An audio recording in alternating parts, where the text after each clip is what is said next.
All right, this will be the beginning of Creation Science 102, our second class. In the first 10-week course, we talked about the age of the Earth and the Big Bang Theory and things that are in my seminar, parts 1 and 2A. And we left off in the middle of talking about the cavemen. We left off talking about Jack Cuozzo and his tremendous book, Buried Alive, which is just about the Neanderthal men. Jack Cuozzo is a dentist. He studied all of them, went and saw the actual bones instead of the reproductions, or what most people see as just a casting. And he has pictures in here showing how that they've been constructed wrong, and they're just normal humans who have diseases like rickets and arthritis and acromegaly and things like that. By the way, in case you don't know, the Neanderthal, the H is silent, Neanderthal man is named after the Neander Valley, which was named after Joachim Neander, who was a German Christian who used to wander through that valley, and he composed a song that's in our songbook. Praise to the Lord, the Almighty, the King of creation. O my soul, praise Him, for He is thy health and salvation. He's the one who wrote that song, and Neander Valley is named after him. And, of course, Satan likes to counterfeit or undo all the good that the Lord does, so now we have Neanderthal man named after the same valley, because that's where it was found. The first one was found in 1856. Shortly thereafter, Charles Darwin's book came out, and evolution became a popular theory. When the Neanderthal man was first found, it was classified by the experts who studied it as a human who probably drowned in the flood. They said he had received several blows to the head because there were some bumps on his head where he had been hit pretty hard and healed. And he had several diseases. I think he said he suffered from rickets in old age and some other disease, or rickets in childhood and arthritis in old age. That was the analysis of the skeleton. And that analysis is still valid today. But because they don't have any other missing links, they've decided to use Neanderthal man as a missing link when it's not at all. It's just 100% human. Recently, there was a study done that said the Neanderthal DNA is 3 or 4% different than average human DNA. I'm not sure exactly what they studied about the DNA, but that's now the big thing in the news, that Neanderthal man is not even part of the human lineage. When actually, the variation from normal human DNA is 5 or 6 or 7% either way. This guy's 3 or 4% off of the average, so he's within the range of human anyway. Now, how they can say, you know, he's not human, I don't know, but yeah, I'd recommend you get Cuozzo's book if you want to study more on the Neanderthals. It's just really tremendous book, well written. When he first began doing research on this in France, his life was threatened because this is big business. These missing links are big business for the people who make money off of them. You know, they've got these museums displaying these fossils, and people pay money to come see this, and he was saying, hey, it's just a normal human. And so his life was threatened. They chased his car. He had to outrun somebody who was chasing his car trying to kill him. It tells the whole drama in here of what happened in the Neanderthals. Okay, let's talk about Lucy, Australopithecus afarensis. Donald Johanson found Lucy in 1974 in the Hadar Valley. Donald Johanson was a nobody. Nobody had ever heard of him, and now he's a famous scientist because he found this Lucy creature. He admitted in this book, Bones of Contention, that he had received a grant of, I think, $47,000 to go look for missing links. So for him to say he found a missing link is like getting someone, a mother, to write a job recommendation for their own son. You know, it's a little bit of a slanted opinion. Of course, he had to find something. He was about to run out of grant money when somebody brought him some bones, and they went and dug them up and discovered Lucy. There's an awful lot of controversy about Lucy, and I want to share with you in this section just a little bit about Lucy. Hadar Valley is in Ethiopia. You can see it on the map right there. This is part of the Great Rift Valley. There's a crack all the way across this part of Africa, sort of like the Grand Canyon, only it's obviously a fault line like the San Andreas Fault, called the Great Rift Valley. And many so-called missing links come from this area in Ethiopia and down into Kenya. So this is a common place for them to go look for fossils or the so-called missing links. Lucy, when Donald Johanson found Lucy, he found 40% of the skeleton. Here it is right here. While they were digging out these bones, they were listening to a song that was very famous at the time, a rock and roll song by the Beatles called Lucy in the Sky with Diamonds, which has the initials LSD. On purpose. The Beatles were very big into drugs. We can go off on a long tangent there if we'd like. one of the Beatles' songs, as they're singing whatever the main song was, in the background you can hear, if you change the speaker over to the left or right speaker, whichever it is, you hear some people chanting through the entire song, smoke pot, smoke pot, smoke pot, through the whole song, as a subliminal effect to get into the conscience of kids in the early 70s. On one of the Beatles' record albums, on the cover of the album, they're all standing there with their suits and ties, smiling for the picture. All around them is marijuana plants. Now, a lot of people caught that, of course, you know, but wow, it's marijuana plants everywhere. It looks like you know, shrubbery around them or something, but it's all marijuana plants. They were very big into drugs. Anyway, Johansen was listening to the song as they dug it out, so they decided to name this skeleton Lucy. There is an awful lot of controversy about this. There are some who think, and have some pretty good evidence, that the hip bone actually came from a young African girl who wasn't even part of this skeleton. It was brought later. You have to understand how these guys find their fossils. They will go to Africa and they will hire the local natives to go look for bones. And they will pay them if they're successful, and bring them some good fossil skeletons. Well, in a country where the people are starving to death and any amount of money is great, you know, there's a real strong indication that they're likely to bring in anything, you know, and try to get you to buy it, you know, as a missing link. So Donald Johansen found 40% of the skeleton. This is considered the most complete Australopithecine ever found. So one of the quiz questions will be, what is the most famous Australopithecine? This is supposed to be part of the missing links for, you know, A-U-S-T-R, let's see, we better look that one up. Like Australia, comes from the root word Australia. And then the last part is Afarensis, A-F-E-R-E-N-S-I-S, for Africa. Afarensis. The whole thing is explained in how they name them, etc., in this book, Bones of Contention, which is $13 through our ministry, or you can buy it for $13.50 through other places if you'd like, but it's really a very good book, and it's got a section on each of the so-called cavemen. But Lucy, there's Australopithecus there, A-U-S-T-R-A-L-O-P-I-T-H-E-C-U-S, Australopithecus, just to the right of the circle on the left. They have Australopithecus robustus and Australopithecus afarensis. Robustus means it's bigger and stronger, more robust, where that gets the name. Donald Johansen claimed that he found this creature, Lucy, and he found 40% of the skeleton over a relatively small area. I think he said 70 square meters is the way he described it. If I'm not mistaken on that, I don't know. But I named it Lucy because of the Beatles song, Lucy in the Sky with Diamonds. In National Geographic in 1985, an article appeared about Lucy. They pointed to this knee joint, the bottom part of the upper thigh bone and the upper part of the lower leg bone, the knee joint, and said this was Lucy's knee. Now actually, this particular knee joint was found a year earlier. It was found 1.5 miles away and 200 feet or 70 meters deeper in a totally different layer of strata. This knee joint, National Geographic labeled it Lucy's knee. 5 times they called it Lucy's knee. Now Donald Johansen, when he speaks on the topic, is very careful not to call it Lucy's knee, because it's obviously not. You know, it's found 1.5 miles away.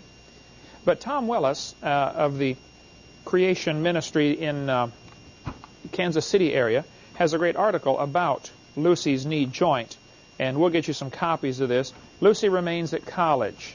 You can get a hold of Tom Willis and get all sorts of details on what really happened with Lucy's knee. Tom Willis went to hear Donald Johansen speak, and Donald Johansen was taking questions at the end. So there were no questions with 800 people there, so Tom volunteered to ask him a few questions. You know, was that really Lucy's knee? You know, and why did you allow National Geographic to call it this 5 times when it wasn't Lucy's knee? You're allowing this fraud to be perpetuated when it's really not. But the reason they like this one to be part of Australopithecine is because the bones are slightly bigger than an ape. On the far right, you'll see the bones of an ape, which are straight in a straight line. The lower leg and the upper leg line up. On a human, your thigh bone is angled because your hips are wider than your knees in your normal stance, because we walk upright. Whereas an ape that walks on all fours or bent over, they have different bone structure in their leg. And so your thigh bone is angled coming off of the knee joint. This one that they called Lucy's knee, actually the Hadar knee, was also angled. He said this proves it's becoming a human. Tom Willis's number is right there, 816-618-3610. If you want to get hold of Tom Willis, he's got plenty of material on Lucy, and really gives them fits over this because they're simply lying to try to claim all this is a missing link. But they're so desperate for evidence for their evolution theory that any evidence is good enough. We'll take it. We'll use it. He said because the femur was angled, that proves it is becoming a human and learning to walk upright. See, one of the millions of changes that would have to happen between an ape and a human is they'd have to go from walking on 4 legs, mostly. Chimpanzees can walk on 2 sometimes, but it's uncomfortable for them because of the way their hip is built and their back is built. They're more comfortable walking on 4. Plus, their fingers and toes curl under. They're called knuckle walkers. If you watch a chimpanzee walking, they walk on their knuckles like this. They don't walk flat on the bottom of their feet or hands like we would. They have the toes curled under. The femur was angled on this one they found 1.5 miles away that some claimed was Lucy's when it really wasn't. The truth of the matter is, any monkey that climbs trees has angled femurs. It's called abhoral. How do you pronounce that, Jan? You're the English, tree dwelling. Abhoral, living in trees. Tree dwelling monkeys have angled femurs. So it's not proof it's becoming a human. It could be just a tree climbing monkey that he found the bones of. Secondly, his claim was Lucy's knee was slightly bigger than a regular ape. Well, that doesn't prove a thing, of course, The bones of a Clydesdale are slightly bigger than a regular horse. That does not prove it is becoming a truck. It's just a heavy-duty chimpanzee, that's all. And if the Bible is correct, before the flood came, the world was very different. People were living longer and probably growing bigger, and it makes sense that probably everything was bigger and stronger before the world was destroyed by that flood in the days of Noah. So Lucy is not a missing link at all. The St. Louis Zoo has a display up, a wax figure of Lucy. Now you got to understand, Lucy is 3 feet 6 inches tall. So when you go to the zoo, and I've been there many times, every time I go to St. Louis, I go there just to keep my blood boiling because of all the lies in that crazy place, trying to push evolution. For instance, when you walk in to this one section of the zoo, they've got Charles Darwin sitting behind a desk in his little office. And it's a mechanical thing, and he stands up and begins talking to you about evolution. And the whole zoo seems to be devoted to pushing this one theory of evolution. Why on earth does a zoo have to talk about evolution? Why can't you go look at the animals, But they think they have to use the zoo to teach the boys and girls who come about evolution, and that's what they're doing at many zoos across the country. But actually, for Lucy, not one foot bone or hand bone was found. None. But on St. Louis Zoo's wax figure, they put human feet and human hands. No bones at all were actually found.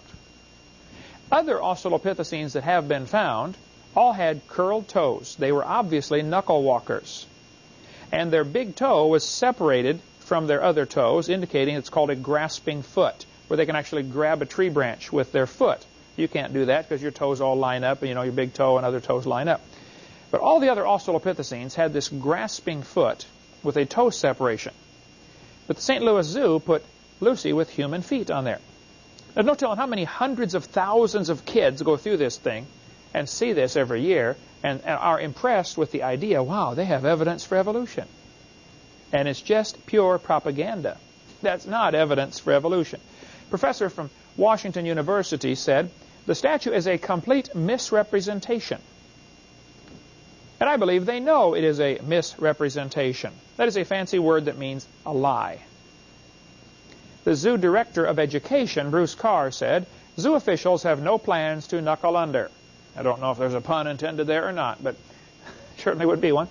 He said, we cannot be updating every exhibit based on every new piece of evidence. We look at the overall exhibit and the impression it creates. We think the overall impression this exhibit creates is correct. Now, excuse me, Bruce, what impression are you trying to get across to these kids? Are you trying to make them believe there's evidence that apes turn to humans or ape-like creatures turn to humans? Is that what you're trying to make the kids believe? Well, if you really have some evidence for evolution, I would like to see it. I'm not against evidence. I'm against lying, And this is lying. That's not evidence for evolution. The Laetoli footprints that were found were perfectly normal human footprints. All of the articles that came out about this time, they found footprints in the ash that had hardened, ash from a volcano. Somebody had walked across it and left footprints, and it hardened, sort of like concrete would do. Well, these footprints were in rock supposed to be 3.75 million years old. Now, this creates a problem, since those folks who believe in evolution have been teaching man did not evolve until probably about 1 to 2 million years ago. And here we have ash that they have dated at 3.75 million years old. We will get into later on seminar part 7 of how they do the dating of these ash layers, and it's absolutely ridiculous how they date this with potassium argon dating and the wild numbers they get. But see, the theory supersedes all the evidence in their mind. There's a great chapter in the end of this book called The Dating Game, showing how the dates can be changed whenever the need arises. You know, to make, if a potassium argon or carbon date doesn't fit the theory, well, you simply change it, you know. They can date it again as many times as necessary to get the number they were looking for to begin with, which is not science, and I don't understand how they can't see that. But they said this proves hominids were walking upright 3.75 million years ago. Because here you have normal human footprints. Now, they measure numerous things about the footprint. The width compared to the length. This, what's called the straddle. How far apart are the right footprints and the left footprints? The toe out, you know, caster and camber like you do on a car, you know. The stride. By measuring everything about these footprints, they say they're perfectly normal, exactly like ours. But yet they said this proves hominids. Now, why would they call it a hominid? Why didn't they say humans? Why don't they say this proves humans were here 3.75 million years ago? Now, the truth is that layer of ash is not 3.75 million years old. That's all baloney. We'll get into that later. But even if they're right, by their own thinking, they should say, wait a minute, we found normal human footprints. This would be made by a normal human. Maybe that proves man's always been man. But they don't seem to consider that possibility. They said the form of his foot was exactly the same as ours. This is from National Geographic, talking about these footprints. It says, weight-bearing pressure patterns in the prints resemble human ones. Footprints so very much like our own. Russell Tuttle, University of Chicago, did the most extensive study of the Laetoli footprints, as well as studying the footprints of more than 70 habitually unshod people, people who go all their life with no shoes. He found the 3.5 million-year-old footprint trails at Laetoli Site G resemble those of habitually unshod modern humans. None of their features suggest that the Laetoli hominids were less capable bipeds than we are. What he's saying is, you compare these footprints with people who traditionally go without shoes, they look the same.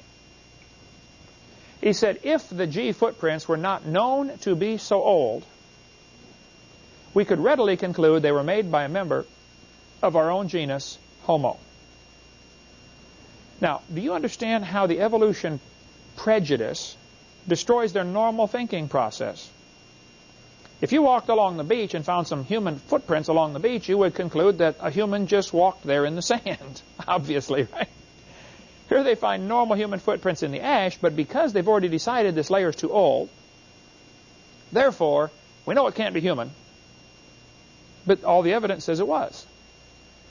But see, it goes against the preconceived idea. And this is an example, one of millions of examples that can be given of how evolution theory is protected against any evidence that might go against it. You would think a rational, logical thinking person would say, you know, maybe we should throw out the theory. Normally in science, you get a theory, you gather evidence. If your evidence contradicts your theory, you throw the theory away and you get a new theory. That's the way it happens in all branches of science except paleontology when it comes to defending the theory of evolution. National Geographic drew a picture of dark-skinned, ape-like people on top of these footprints. Now understand, all they found were footprints. How would you know the color of their skin? One evolutionist got all upset with me and said, well, that's because this is Africa. They're dark-skinned over there. Well, maybe so. But maybe this is a slight racial slam trying to imply that dark-skinned people are less evolved. Hitler certainly believed that. Hitler thought the blacks were inferior. to the Aryans, you know, the blonde-haired, blue-eyed Norwegians and Germans.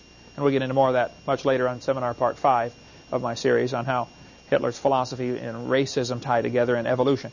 But also, the artist for this picture for National Geographic in 1979 drew the footprints with a toe separation, trying to imply it is starting to become a grasping foot. See, your footprint, you couldn't grasp a tree branch and hang upside down with your big toe on one side and your other toes on the other side. Monkeys can, of course. And they drew this picture by making the toe a little further over than was actually found, making a little separation. This is called propaganda in my book. I think they should report the facts, and if it contradicts your theory, well then, for heaven's sake, throw away the theory and get a new one. The problem is, many people like that evolution theory because it gives them freedom from God. And I'm convinced, after studying this topic for 30-some years, that's the reason they keep that evolution theory. Charles Oxnard studied every one of the Lucy bones. He measured every angle or every dimension of the bones and compared them. It's called a multivariate analysis. He spent, I believe, 16 years studying Lucy. He said, folks, the various Australopithecines, which is Lucy, are indeed more different from both African apes and humans in most features than these latter are from each other. In other words, Lucy is more different from humans and apes than apes are from humans. It's not a missing link at all. It's just an unusual monkey, that's all. So if anybody tells you Lucy is a missing link, you need to tell them they're misinformed. Or they're lying. I don't know of a nicer way to say it, but that's just the way it goes, okay? There could be some Lucy-type monkeys, a monkey that traditionally or commonly walks on 2 legs and consequently has a slightly different hip structure. There could be some still alive. It's just a monkey is all it is. I mean, several birds, most birds walk on 2 legs, you know, have an upright posture. The fact that if it walks on 2 legs does not prove it is starting to become a human. It proves God made a species of monkeys that walks on 2 legs part of the time, or most of the time even. But that Creation magazine is excellent magazine. Back in '96, they had a good article about, you know, is Lucy still alive? Down in Sumatra, which is down near Vietnam area, Indonesia. Experts will tell you there is really no evidence of how man evolved. By the time you get done reading this book, Bones of Contention by Marvin Lubenow, now, what Lubenow does in here, he spent 25 years studying all of the so-called missing links. Has a section on each one in here. He says at the beginning of the book, he says, I'm going to assume that their dating, I'm going to go by their dates that they give to these missing links, okay? If they say it's 1.6 million years old, okay, we're going to believe them. He said, I don't believe any of that stuff, but we're going to go by their teaching. And so just by their own teaching, he shows that the dates are totally wrong. They overlap each other. You have the children existing before the grandparents. You know, by the way that they say they evolved, it just doesn't work. So it really is an interesting expose on that topic. I recommend you read that one for all the lowdown on the so-called missing links. The only missing link I've been able to find is modern man. He's definitely got something missing between his ears. He thinks we came from an ape-like ancestor. He spends all his spare time digging in the dirt looking for bones. My dog does the same thing. But we don't make the taxpayers pay his salary while he does it. It'd be the major difference. But they seem to be so desperate to worship and serve the creature rather than the Creator, just like Romans chapter 1 says. These folks really don't like the idea of God creating the world. The Bible says they profess themselves to be wise, but they're fools. It's a shame. And they are not the enemy. Those who believe in evolution are not the enemy. We need to love them and pray for them and witness to them, and they can be saved like anybody else. They're blinded by the devil. I'm convinced of that. I was in a debate several months ago, and this professor was up there saying, folks, we've got proof for evolution. We found this fossil. You know, it wasn't Lucy, it was another one. We found this fossil, and this proves man came from an ape-like ancestor. When it was my turn, I got up and I said, folks, I'd like to point out the obvious. If this was a court of law, and this guy came in and says, Judge, we have evidence that apes turned to humans, and here's the fossil we found in the dirt. I would say, Your Honor, it's pretty obvious. If you find a fossil in the dirt, all you know is it died. You don't know that it had any kids, do you? You find a skeleton in the dirt. You don't know that it had any kids. You certainly don't know that it had different kids. And why do they think the bones in the dirt can do something the animals today cannot do? Every kind of animal in the world produces after its kind. Humans have humans. Apes have apes. Chimpanzees have chimpanzees. If they think an ape-like creature could produce a human in the past, well, why don't they have an ape-like creature produce a human again? Only let's study it this time. I mean, I want to see it happen. It only happens long ago and far away, which is fairy tale material. Evolution doesn't happen. No animal has ever produced anything other than its kind. Now, you don't want to use the word species when you get into discussions with them. Just stick with the word kind and you'll be safe. Okay, we'll take a little break, and when we come back, we'll talk about where does the Stone Age fit into the Bible. What about the Stone Age coming up next? Where does the Stone Age fit into the Bible? Was there a time when civilizations existed with mostly stone tools as opposed to iron or copper or brass or bronze or some of the things we use today? Well, I would point out there are people today who use stone tools. There are what we would call Stone Age civilizations all over the world because that's all that's available to them. I think if there was a general Stone Age for the whole world, it would have been right after the flood, because the flood destroyed everything. When the people got off of that ark, they opened the door and walked out, and there's nothing. Everything had been ruined. I mean, you figure they stayed in the ark about 6 months after they hit bottom. How tall would the trees be by the time they walked out the door? You know, this tall maybe. Seeds floating around do just fine. You know, float around in water for a few months and then germinate. But probably the extra 6 months, I mean, you can plant just about any vegetable and get it up to eatable size in a few months. You know, I don't know what garden lengths are. I know up north it's a little faster because they have longer days than they do down here. So though they have shorter growing season because the days are longer, they end up getting their fruit in or getting their crops in earlier. But so in 6 months, you'd have plenty to eat outside for the animals. So that's probably why they stayed in 6 more months. There's simply no reason to go outside. Nothing out there to eat. But they got off the ark and faced just a ruined world. And so you don't tell your grandson, our fax ed, to go to the hardware store and get you a shovel. There aren't any hardware stores. There aren't any shovels. There's nothing. There is no civilization. Gone. It's got going and landing on the moon. So, you know, it's going to take a while to figure out where the iron ore deposits are, you know, where the gold deposits are and silver deposits and copper deposits. You got to find this stuff, the ore in the ground. Meanwhile, you're going to get hungry. And it takes a while to dig out iron ore, melt it down, and, you know, make iron tools out of it or steel tools. It takes a while to do that. So, meanwhile, you got to have supper. So it makes common sense that you're going to go make some stone tools, which are much quicker, take some hard rock, chip it sharp, you know, and make stone arrowheads or whatever. So probably they faced what I would call a Gilligan's Island situation. Maybe other people in other parts of the world have not seen the video or the movie about Gilligan's Island. Most of you, I'm sure, have seen that, where they're on a ship, you know, and the storm blows them off course, and they land on an island, and they end up, this crew of 8 or 9 people have to live there for years and years and years till the show becomes unpopular and they take it off the air. But there's nothing to work with. So you have to use stone or bamboo or whatever you can find to make your house, to make your tools, to mortar and pestle. Everything has to be done out of stone. And plus, if you're a nomad society traveling around from area to area, you got to carry everything with you. So now you don't want to have, you know, a bunch of stuff to haul around with you if it's heavy, because whatever you got to carry it. So they would tend to minimize their tools. Now, the Aborigines in Australia, even today, some of them are nomadic. They wander around. So they don't carry any tools. So they use their teeth as a vise. And, you know, if you're going to strip the bark off a tree branch, you clamp it down in your teeth while you hold it. Well, that tightens up the masseter muscles. You're always using your teeth. That's your favorite tool. That's your pliers. That's everything, you know. And so the masseter muscle gets bigger just from use so much, you know, like a bodybuilder. And any bodybuilder will tell you the more you use a muscle, the more it pulls on the bone, and pretty soon the body responds by building more bone mass there.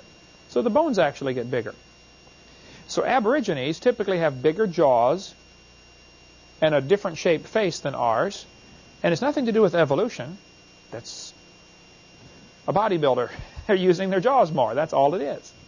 And somehow they get this idea that 100 years ago, people were shooting the Aborigines, killing them like cows, thinking they're just, a missing link, and they haven't evolved as far, and it really would be better for the world if we wiped them out.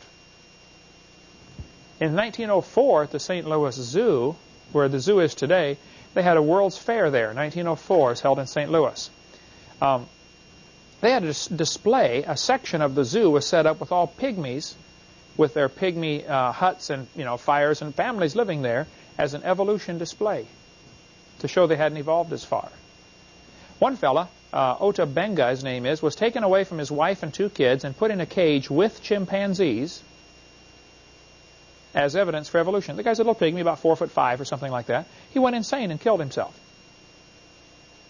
We'll cover a lot more on that in seminar part 5 about the philosophy of evolution, what happens.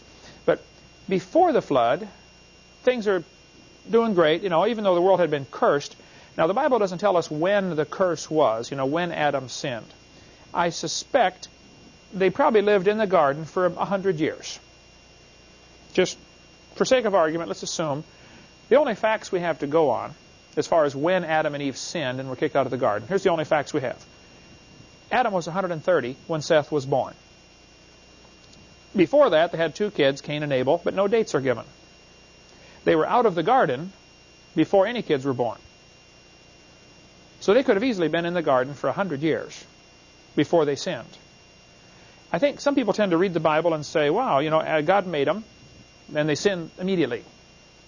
I can't buy that, okay? Could have been 100 years later that they disobeyed God, and then the ground is cursed. What we have from the curse is just a few clues in the Bible.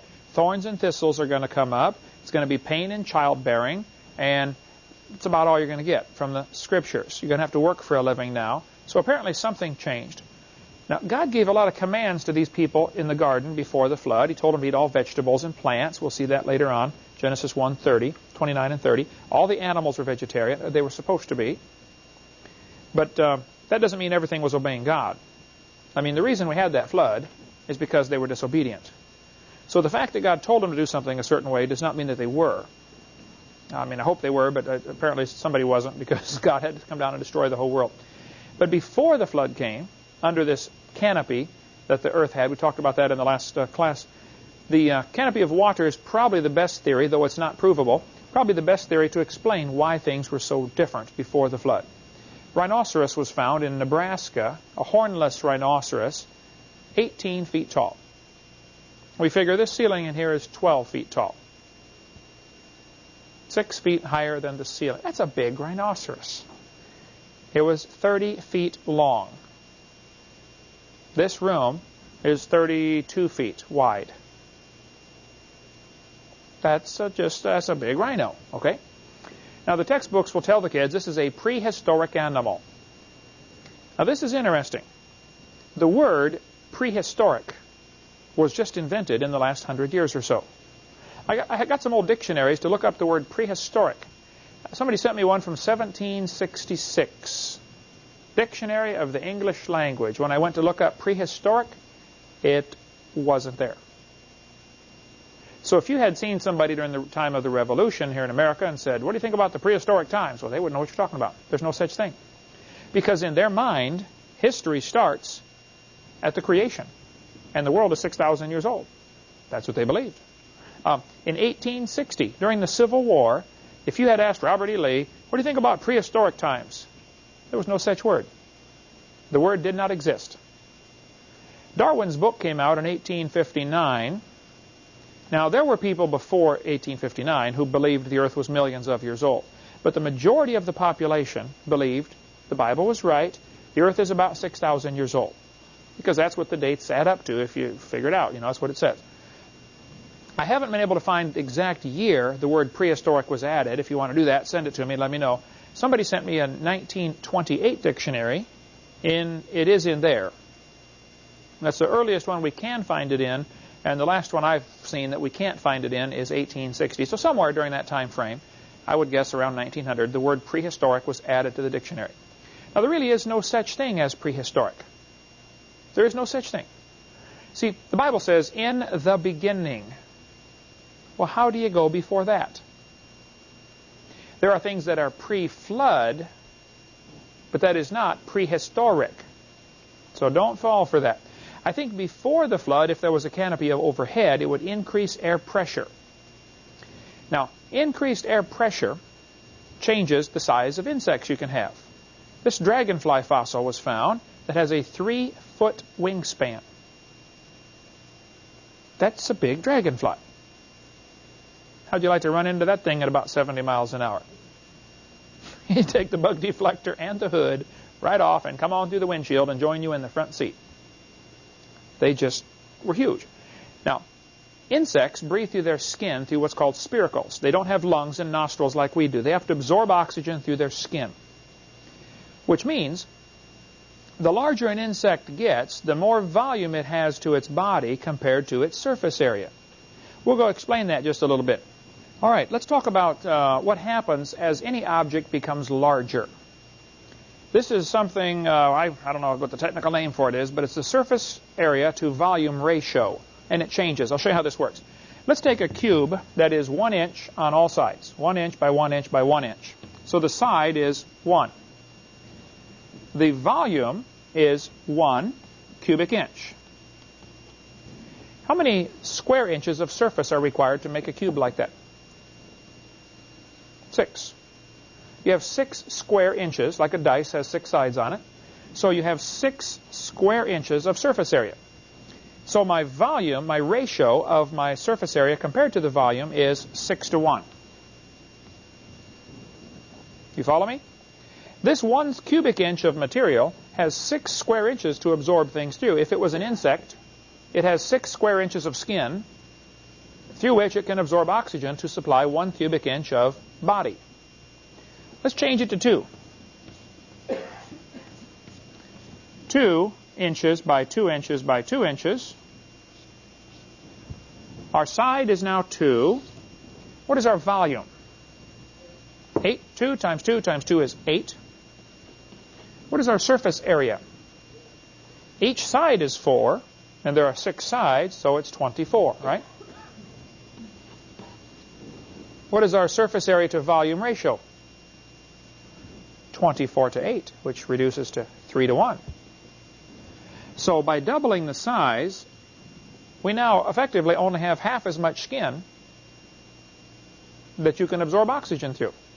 Anybody follow me on that? They have 8 times more body, but only 3 times more skin. So they are losing out. If they have to absorb something through the skin to supply all that internal tissue, they simply don't have enough skin anymore. As it gets larger, the problem gets worse. As you get smaller, the problem becomes much better for an animal that has to absorb through the skin. The other thing that happens, if something is depending on friction with the wind, like an ant falling out of a tree, if an ant falls out of the tree, he's got his own parachute built in because he's got so much surface area and so little volume. He's mostly surface area, so he's got lots of friction with the wind, so he falls, hits the ground, and walks off. Doesn't hurt him. You can drop ants out of an airplane. They can fall 10 miles, and, well, airplanes don't go 10 miles, but they hit the ground and walk off. It doesn't faze them because they fall so slowly. Whereas the bigger a person is, the less surface area to volume ratio they have, and so you just simply don't get enough friction with the wind, and you and I can't fall out of an airplane and survive unless we're really lucky. There have been people who fall out without a parachute and survive, but I wouldn't want to try it personally. Now, since an insect has to absorb through its skin oxygen, the bigger it gets, the more this becomes a problem. So there's a maximum size insects can get based upon how much air pressure there is. But if you increase the air pressure, now they don't need quite as much skin because they're getting, say, twice as much oxygen through every square inch of skin, so they can survive just fine. That explains why we find some absolutely gigantic insects. Cockroaches today get, 2 inches long as a big cockroach. We have them all over Florida here, right? But yet 18-inch cockroaches have been found in the fossil record. How'd you like to find those under the kitchen cabinet, Can you imagine a 1.5 feet long, a half-meter cockroach? A friend of mine, Fred Gayford up in Canada, does video and does graphics and artwork and editing and stuff like that. And he put this picture together for me. He also speaks on creation. He sends me a lot of pictures that he does like this. That's his wife about to swat that 18-inch long cockroach. I'm glad they don't get that big. I mean, they're bad enough around here. Up north in Illinois, where I'm from, cockroaches are, 3/4 of an inch long, no big deal, But down here, well, you're in the fruit business, you know about the cockroaches we've got. In Germany, they found an 8.5-foot long centipede fossil. Can you imagine? That's a big centipede. There's Fred, going to shoot it with a shotgun. But that's a giant centipede. Now, when you consider the surface area to volume ratio problem they would have, one of those, thankfully, could not survive today. I believe there are some 12-inch centipedes today in the world. Maybe some bigger than that, I don't know, in some of the jungles and things like that. But even 12 inches is a big centipede. But 8.5 feet is lots bigger. I suspect these type insects could not survive today, and this is one of the evidences that something was different before the flood came. I think the pre-flood world had to have more air pressure, precisely because of the surface area to volume problem. All right. There are some good creationists who do not agree with the canopy theory. I spent quite a bit of time talking to Walt Brown, who's a great guy, has a tremendous book, In the Beginning. He lives in Phoenix, Arizona. Met me at the airport when I was there a few months ago, and we had dinner or lunch together. He does not think there was a canopy. He thinks there are some problems with the theory. I listened to his problems. I've listened to them before from other people, and I think there's a solution to it. And I asked him, well, what about the giant insects? How do you explain that? He said, well, we don't have an answer to that one. That's why I think this is really a powerful evidence that there must have been something to increase air pressure before the flood came, and the canopy so far is the best available theory for what that might have been. Grasshoppers have been found that are 2 feet long. These are fossils of grasshoppers. When you consider they not only have to get oxygen to their skin to survive, they have to fly.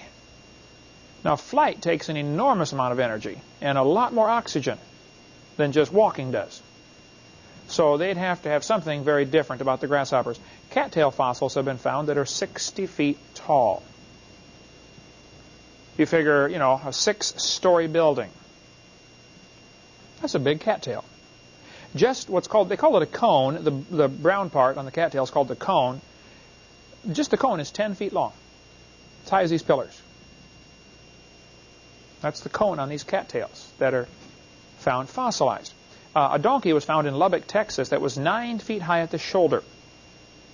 Again, the pillar is 10 feet tall for comparison, so figure 9 feet to the shoulder of the donkey. Buffalo horns have been found that have a 12-foot horn span. That would be a big buffalo. The core to this buffalo horn, see, cows and buffalo have the bony part in the middle, and then they have the horn sheath on the outside. The horn is actually longer than the bony part inside. It's called the core, the horn core. And Carl Baugh has the horn core up in his museum. If you're ever going across Texas, you can stop and see Carl Baugh's museum in Glen Rose, where this horn core is. The horn core is 8 feet. So the buffalo had 12-foot horn. I tell folks, you show me a home where that buffalo roams, and I'll show you a wreck. That would have been a disaster. Beaver fossils are found indicating they got 8 feet long. I was preaching up at Maranatha Baptist Bible College in Wisconsin, and I stopped in Johnson Creek, Wisconsin, just north of the Illinois border, and I met Jim Erb. There's his phone number. Jim was working on his farm, digging something with a tractor, and found this beaver jaw, fossilized. They dug around, did not find anything. They didn't find the rest of the beaver. All they found was the lower jaw. They dug around for a while. Some university professors came out there and dug for a while, couldn't find the rest of it. But there's other indications around the world that beavers were absolutely huge. This beaver would have been about 8 feet long. And, if the world before the flood was vastly different with much larger trees, you would need much larger beavers to chew them down. Everything was kept balanced back in those days also, just like God takes care of everything. Increasing air pressure also increases the amount of oxygen that diffuses into the water. Our little fish pond out here, we have a fountain that's bubbling to try to add oxygen to the water. Because fish have to breathe underwater. You know, they suck the water through their gills, and the gills absorb the oxygen and get it into their bloodstream. Well, eventually, pond water can become stagnant, and the fish will all die because they've used up all the oxygen in there. But if you increase air pressure, more oxygen goes into the water. Which means, if the world had greater air pressure, it would not only increase the size of the insects and increase the size of the trees, it would increase the size of the fish and the number of fish that can survive per cubic mile of ocean water. Because now there's more oxygen available, which means everything changes, okay? Lots more things grow in the water, and lots more fish eat those things, and so there's less competition for food, so you get a larger population that can survive in a given area. Today, you know, farmers out in South Dakota, for instance, you have to have about 10 acres to raise one cow. Whereas you get down here in Florida, you only have to have, say, 1 acre to raise 2 cows. You know, half acre supplies enough grass for a cow. I don't know what the ratio is, but that's the idea. You have just more food available. What if you had a pre-flood world that had greater air pressure, greater carbon dioxide, you get much more plants growing, many more plants growing per acre. Now the animal population can skyrocket, and it's not a problem. There's no competition for food. Which means there wouldn't have to be any carnivorous animals. As long as there's plenty of food, the animals don't fight. If there's plenty of food around, there's no reason to be upset about it, you know. It's only when things get tight, you know, that they start to argue and bicker and fight over things. A shark's jaw, like this one, you can tell roughly the size of the shark by how big the teeth are. And it's different for different species of sharks, and there's probably 80 or 100 different species of sharks, or varieties of sharks. But generally, the rule is a 1-inch tooth means the shark was 12 to 15 feet long. When I was in Hawaii, we went over to the Big Island to see the volcano. You were with us, Marlissa, weren't you, on that one? And we bought this shark's jaw, and the guy said it came from about a 15-foot shark. Now, sharks have all cartilage. They don't have any bones in their body, except for the teeth. Well, it's not really bone, but that's the hard part. So the rest of the, you know, shark's teeth are about the only thing you ever find preserved. The rest of them rots because it's just cartilage. They don't have a bony structure. This one was dried out. I've got it in the office down there, the shark's jaw.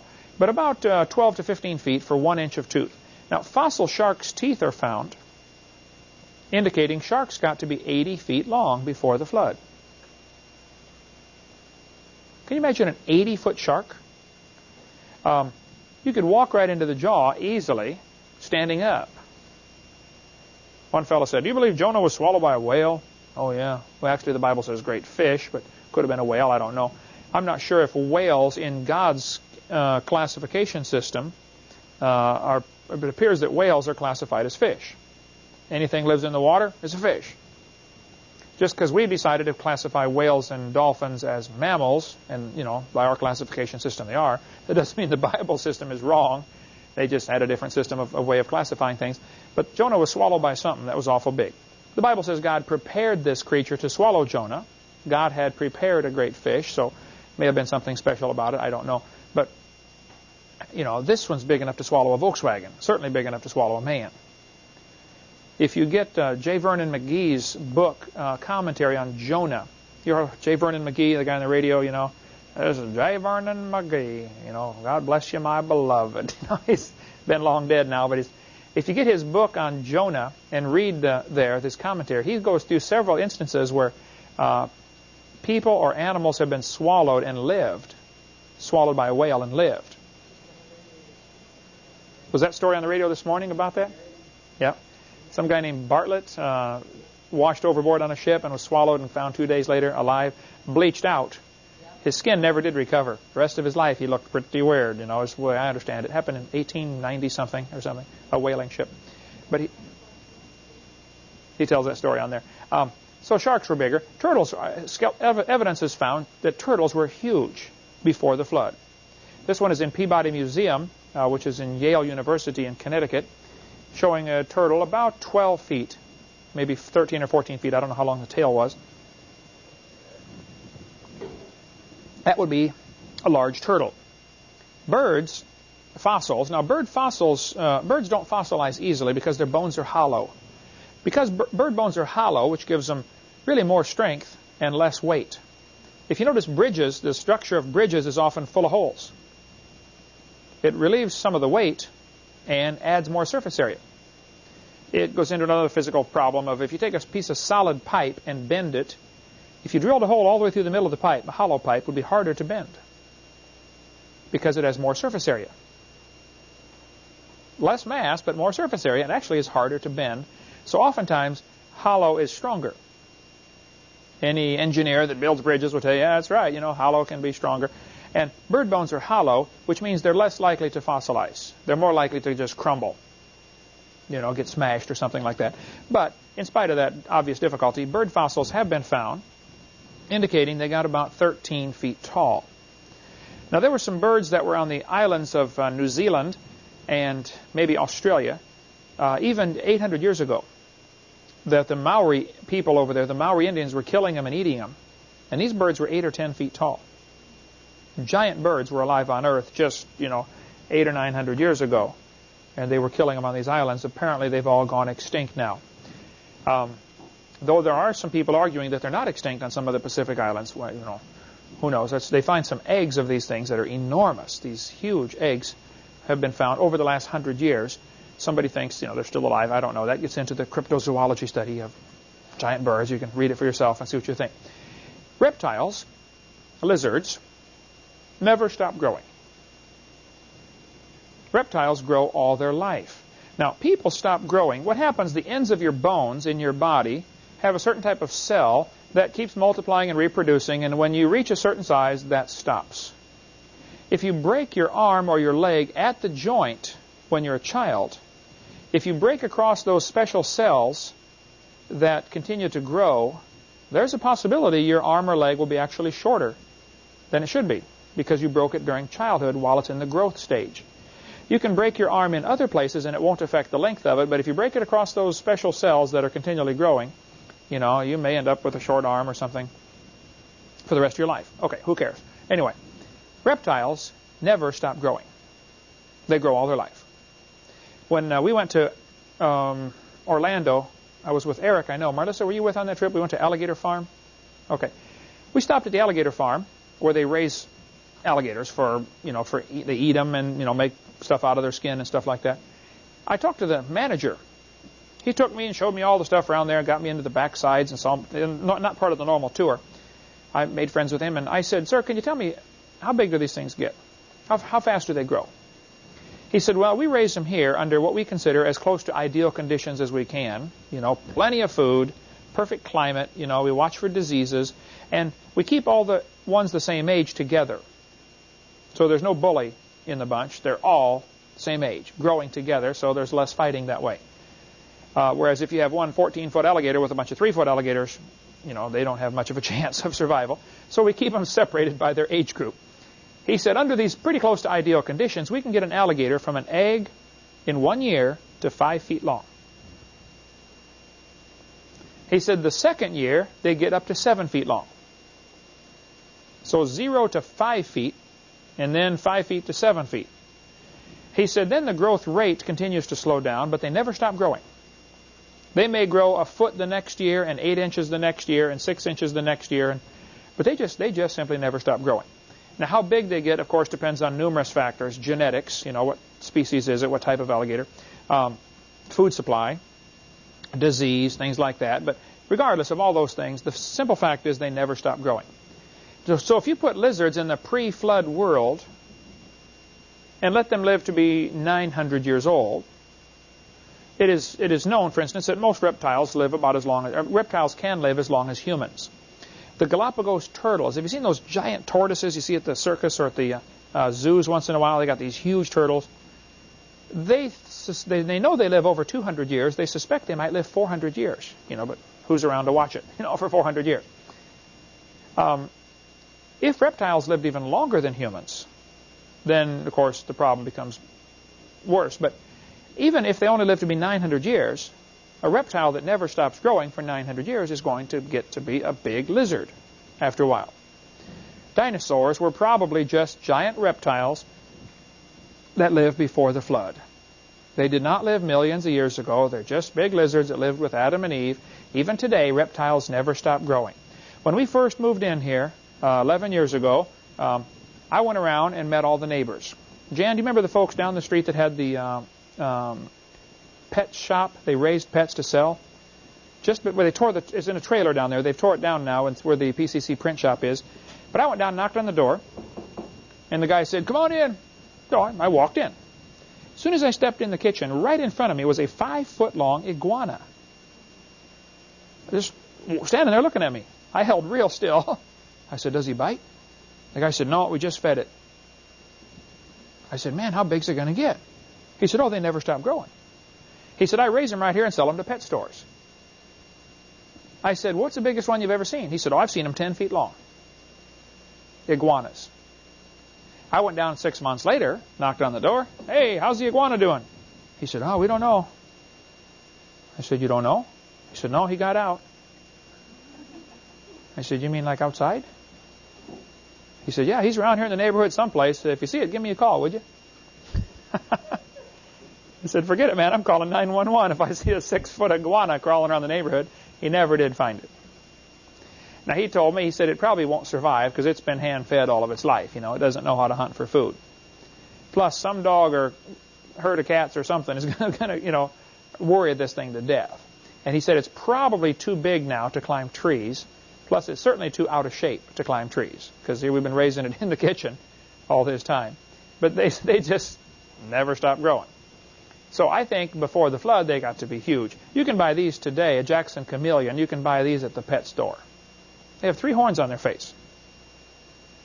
Now, something like that at 15 tons would probably resemble what we have as the Triceratops. Man and dinosaurs lived at the same time. The Bible says God made everything in 6 days, so he made dinosaurs at the same time. Human and dinosaur bones have been found together, proving they lived together. Human and dinosaurs are found together on artwork. In Peru, they find humans and dinosaurs together on what are called the Ica stones. Dr. Ball has a couple of the stones. Don Patton has some in Texas, both friends of mine. Dr. DeCara in south of Lima, Peru, collects these stones. He has a museum of them. He has 11,000 of them in his museum. About 50,000 have been found. They're called the Ica stones. Now, let me tell you the story about the Ica stones and show you what the propaganda, what the opponents are going to say about this. These stones were apparently first really discovered by the Spanish conquistadors back in 1570 when they came through this area. They found these stones with strange animals. Now, the Spanish didn't know what they were. Turns out there's dinosaurs carved on these rocks. And the Spanish found them, over 400 years ago and reported them, but didn't know what they were. But let's finish up on these Ica stones here. When they were first discovered, the Spanish didn't know what they were. They just said, we found some strange animals carved on rocks. We've never seen these animals before. So they didn't, know what to say about them. Then, in 1961, people began finding more of these things and collecting them, just as kind of a local phenomena in Peru. Now, you have to understand, Peru has a lot of ancient history. The Inca Indians, and some of these other Indian tribes down there, have a lot of pottery and stuff. And if you're caught selling what's called the Peruvian national treasure without a permit, in other words, you got to pay the government, so they get their cut out of it, you go to jail. A Peruvian jail sentence is the equivalent to an American death sentence. You go to jail, you last about 2 years down there. Just horrible conditions. So, one farmer who's been finding these stones on his property and selling them to Dr. DeCara, for instance, or other people, souvenir hunters. Wow, look at this rock with dinosaurs and humans on there. He's been selling these things. He's finding them. He doesn't tell people where he finds them because, of course, they're going to go steal them, out of this grave. But he was put on TV in front of the camera, and they were interviewing him. Some media thing was saying, tell us about these stones you have with dinosaurs and humans on there. Right behind the camera were 2 Peruvian police officers waiting for him to say, I'm finding them and selling them, so they could arrest him. So instead, the farmer stood on the camera and said, I make these stones and sell them. It's a hobby of mine.